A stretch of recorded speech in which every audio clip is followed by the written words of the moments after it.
আমাদের দাবি ছিল যে আমরা সরকারি চাকরির বয়সীমা 35 চেয়েছি এবং শর্ত সাপেক্ষে আমরা উন্মুক্ত চাই।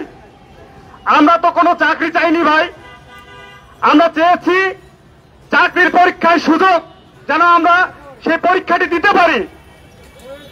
আপনারা জানেন আমাদের দেশ 2024-এ নতুন করে পুনর্গঠন করার জন্য বর্তমান সরকার প্রায় 11টি সংস্কার কমিশন গঠন করেছে।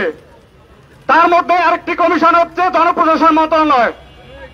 তার প্রধান জনাব আব্দুল মুহিত চৌধুরীকে করা হয়েছিল, যিনি সুপারিশ করেছিল যে ছেলেদের জন্য 35, মেয়েদের জন্য 37 করতে হবে এবং এটি ঘটা করে প্রচার হয় গোটা বাংলাদেশের গণমাধ্যমগুলোতে। আমরা সবাই জানি যে আমাদের এটা হয়ে যাবে, কিন্তু কোন এক কালো অপঘাতের তারা আমাদের বিরুদ্ধে রুখে দেয় এবং তাদের যে 32 একটা চাওয়া ছিল তার পরিপ্রেক্ষিতে আমাদের দাবিটি বাস্তবায়ন করা হয়নি।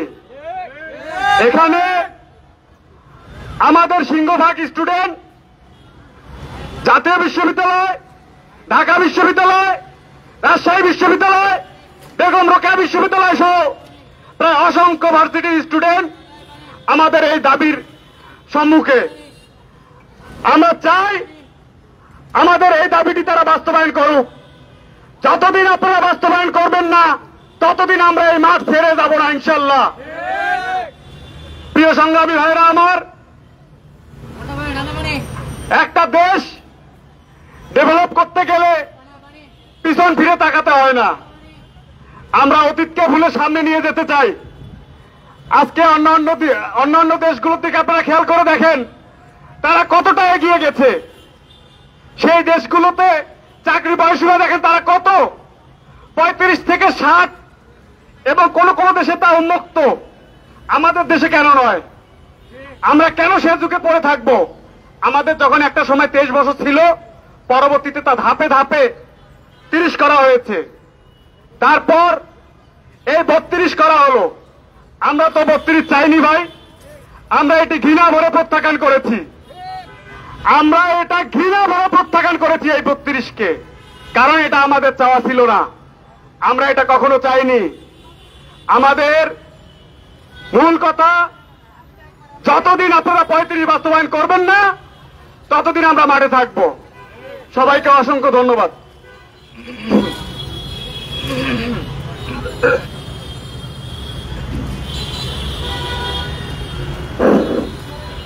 প্রিয় সাংবাদিকবৃন্দ, আপনারা জানেন ইতিপূর্বে আমাদের এই আন্দোলন চলে আসছে। বিগত সরকারের সময়ও আমাদের এই আন্দোলন ছিল। তখনকার সরকার আমাদেরকে কৌতূহল করে বলেছিল 32-এ নাকি তখন আর চাকরি করার মতো সেই সক্ষমতা থাকে না। আমরা তখনও সেটা ঘৃণা ভরে প্রত্যাখ্যান করেছিলাম, কারণ আমাদের মন্ত্রণালয় সহ গুরুত্বপূর্ণ দায়িত্বে যারা আছেন বর্তমানে তারাও বয়স ঊর্ধ্ব, তারাও 40 ঊর্ধ্ব, 60 ঊর্ধ্ব। কিন্তু আমাদেরকে কেন 32-এর শৃঙ্খলে আবদ্ধ করে রাখতে চান আপনারা? এই বৃহৎ জনগোষ্ঠীর কথা চিন্তা করে আপনারা কেন 35 দিতে পারতেছেন না? কেন আপনারা ভালো মতো অবজারভেশন করতে পারতেছেন না? এই শিক্ষার্থীদের চাওয়া কি? আধুনিক বিশ্বের দিকে তাকান, সেখানে শিক্ষার প্রতিটি ধাপে ধাপে চাকরির ব্যবস্থা আছে। যে সময়ে চায় তার ওই অবস্থানের সাথে যৌক্তিক চাকরি আছে, চাইলে সে করতে পারে। কেন বাংলাদেশে পারবে না? তাহলে আমরা কেন এই এত অর্জন, এত সার্টিফিকেট অর্জন থাকে? আমাদের শিক্ষিত জনগোষ্ঠী করতে হলে তাহলে আমাদের এই দাবির প্রতি সরকার এখনো সমর্থন দিতে হবে, কারণ এই 35-এর শৃঙ্খলে আমাদেরকে 32-এর শৃঙ্খলে আমাদেরকে আবদ্ধ করে রাখা যাবে না, কারণ এটা আমাদের পুরো দেশের দাবি, পুরো শিক্ষিত লক্ষ লক্ষ শিক্ষার্থীর দাবি। তাই আমরা চাই বর্তমান ডক্টর ইউনূস সরকার আশা করি আমাদের এই দাবি সহসা মেনে নেবেন, কারণ এই শিক্ষার্থীরা দীর্ঘদিন থেকে রাজপথে আন্দোলন করে আসতেছে।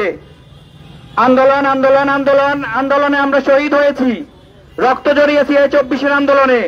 আমরা চাই আমরা যেন আর কোনো বৈষম্য শিকার না হই। সরকার অনতিবিলম্বে যেন আমাদের 35-কে সার্বজনীন করে দেন এবং মেয়েদের ক্ষেত্রে 37 বলা হয়েছে, সরকার যদি চায় 37 এবং ছেলে শিক্ষার্থীদের ক্ষেত্রে 35 দ্রুত বাস্তবায়ন করা হোক এবং সেই ক্ষেত্রে প্রজ্ঞাপন জারি করা হোক। Immigration to Canada. We provide the best quality service and solution for Canada immigration. Please visit our website and contact for details.